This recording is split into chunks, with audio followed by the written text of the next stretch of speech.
I'm Stuart Cameron. Welcome to Friday's Look at Rugby. Last week it was back to league business with Melrose winning against Stirling County in the Premiership, but Hawick and Gala both lost on the road at Heriots and Curry. Selkirk squeezed past Kelso to protect their 11-match unbeaten record in National League One, but Jed Forest slipped up at home to Biggar, and Peebles had no joy at Stewart's Melville. Hawick YM went down to Lasswade in Division 3. In the East League there were wins for Hawick Quins and Berwick in Division 1, St Boswell's in the 2nd Division and Walkerburn in the 3rd. I'll be taking a look at tomorrow's fixtures at the end of the programme, but my guest on the show today is George Graham, head coach of Gala, who's found himself in the unusual position of seeing his team lose the last 4 league matches in the Premiership. I caught up with him during the week, and as usual, he pulled no punches, facing up to some rather direct questions. Well, George, the past 3 years, obviously, it's been fairly good times down here at Gala, and the one thing we've never seen is 4 defeats in a row. How's that affected things? Well, obviously, we're having a bit of a dent in our confidence right now. We have a horrendous injury list, but in no way is that an excuse. Obviously, you can look at it as we're using it as we're going to have to delve into the second team and use a lot of players, and it is a big step up for them, and we're obviously finding that, or they're obviously finding that tough right now. But that being said, we're not playing particularly well. We're just not being able to look after the ball. We're not able to build pressure on teams, and consequently, just try and get on the front foot to win. And we've obviously, we've lost a few key players: Rory Sutherland, Hugh McQuillan, Chris Auld, all EDPs who have went different areas, and we have been getting them. So these all together are big factors that are obviously affecting us. Now, you stayed on 29 points for a few weeks now, and it must be frustrating, of course, seeing Ayr and Heriots getting a little bit of distance in. I think it's 14 points now from you, and of course Melrose overtaking you into 3rd place and winning as well. Yeah, I mean, it's that tight. I mean, we've pretty much been second for the past couple of seasons, and it is very disappointing. It's going to be a big test of our character to see how we bounce back for this. Historically, over the past 4 or 5 years, we have tapered off after Christmas, but unfortunately the injuries and this time of year has maybe affected us. But I also think that the manner in which we finished the season last season is still having a bit of a psychological effect on the players.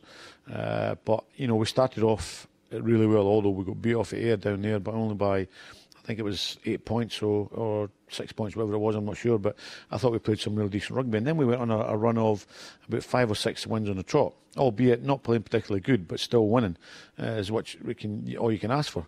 But then when we played the top 3, I knew they were going to be tough. Down at Melrose was a tough match, and we lost that by about 10 points or something. And then we were really badly beaten against Heriots. I thought we were very good.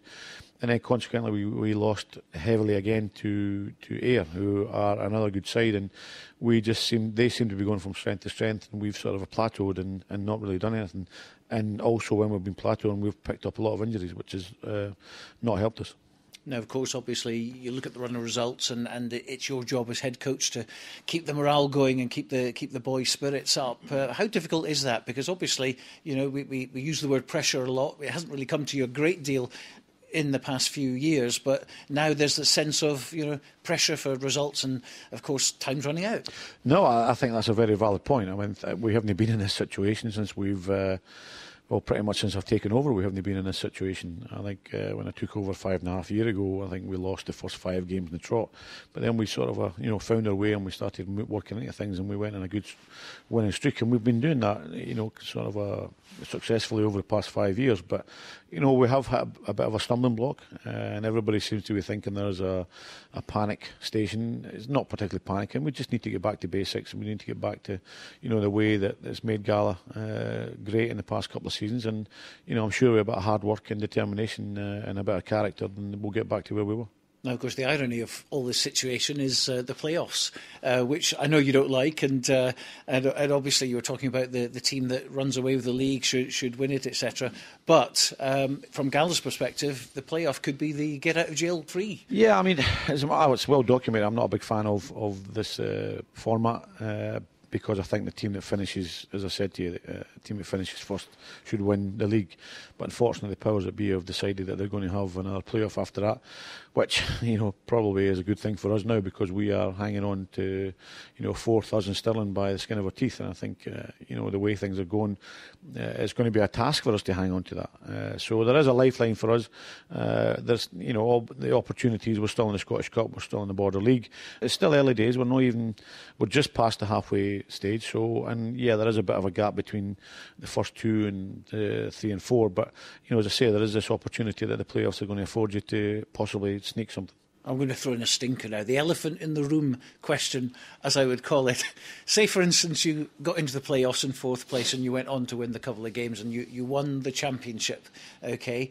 Knowing what you've said about it, how would you actually feel? Would you feel that was a hollow win, or how would you look at it? I think it'd be a great format if we were going to win it.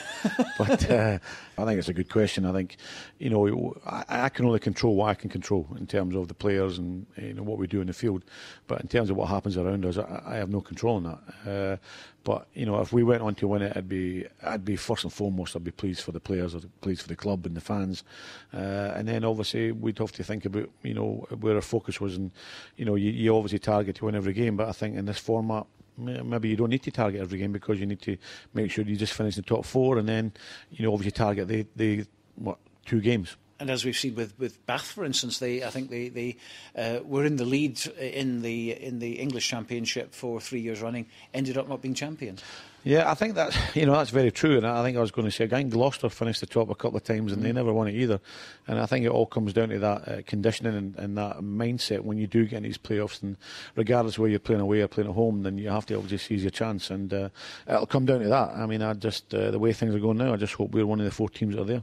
Now, you mentioned there's been a lot of injuries, obviously, in the club at the moment, which is no doubt affecting other clubs as well, let's be honest. But in terms of pro release, you didn't get any last week, which was a bit of a surprise. And I believe like Lewis and Gregor Young, for instance, who are assigned to Gala, weren't released.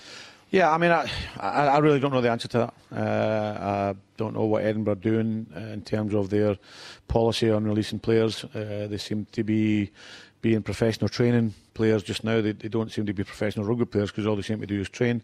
And whether they attribute to being a lot better for them if they just train rather than play, I really don't know. We are pretty much at their beck and call in terms of if they want to release them, we'll take them. If they don't, then we don't get them. I mean, but we were, I think, the only club in Scotland that never got any pro players at the weekend. And, it shows, to be fair, at this level, when we have injuries, it's obviously a great release to get these boys in and help us. But I don't know why that was.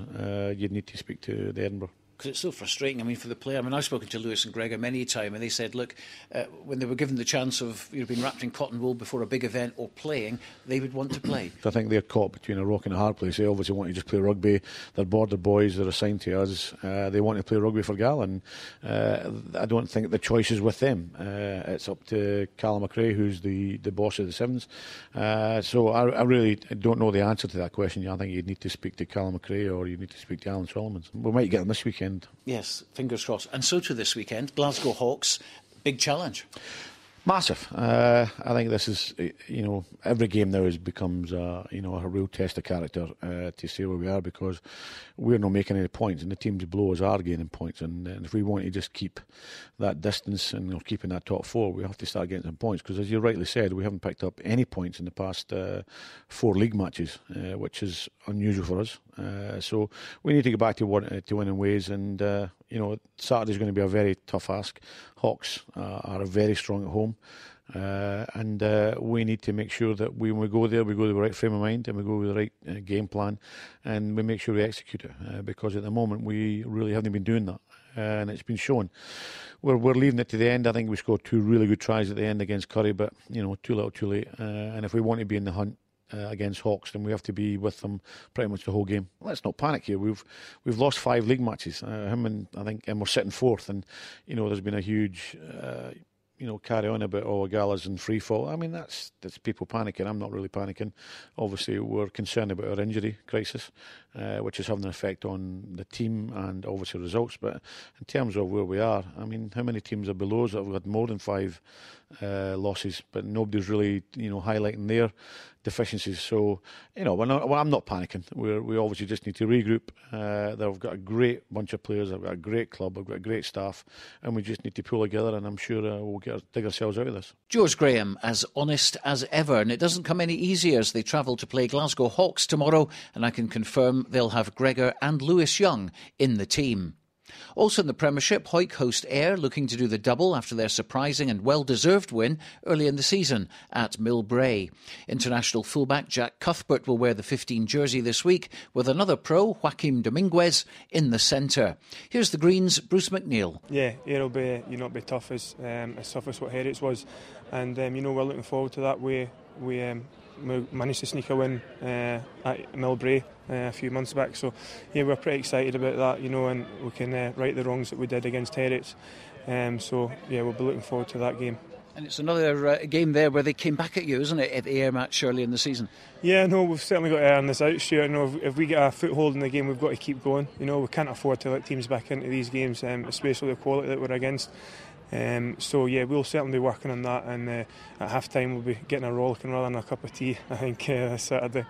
Now, of course, there's a lot of good teams at the bottom end of the table at the moment, including Hawick, and we've only got 8 more to go. Yeah, no, there's every team we play, there's no certain result, and to be honest, that's the way we like it.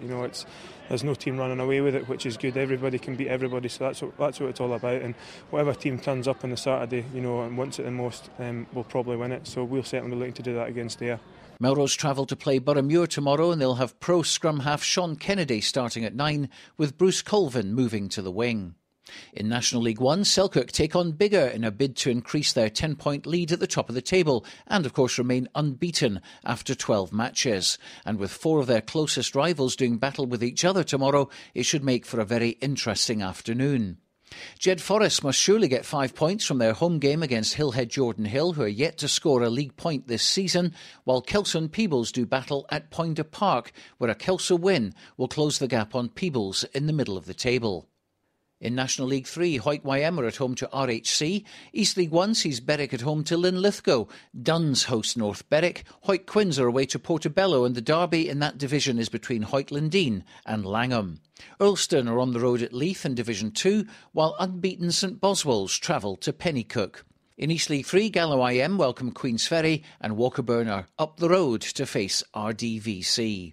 The featured game on Radio Border's Super Scoreboard Live tomorrow with Keith Clarkson will be Hawick versus Ayr in National League 1. Stuart McFarlane and Dale Clancy will commentate for you, while I'll be at Philippoch to bring you news of Selkirk versus Biggar. But that's it for your Rugby Tonight.